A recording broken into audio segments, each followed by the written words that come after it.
कि शादीशुदा रहते हुए दूसरी शादी करना बिना डाइवोर्स के, यह भी एक अपराध की श्रेणी के अंतर्गत आता है। तो चलिए समझते हैं कि हमारा लॉ क्या कहता है।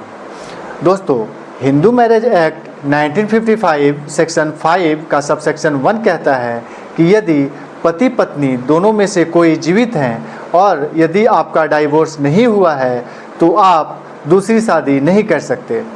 यदि आप दूसरी शादी करते हैं तो उसको अवैध माना जाता है तथा ऐसी शादी का कोई अस्तित्व नहीं होता है। तथा हिंदू मैरिज एक्ट 1955 का सेक्शन 11 कहता है कि इस प्रकार के किए गए शादी को नल एंड वॉइड अर्थात शून्य माना जाता है और इसका कानून में कोई अस्तित्व नहीं होता है। चलिए अब समझते हैं कि हमारा BNS भारतीय न्याय संहिता 2023 क्या कहता है।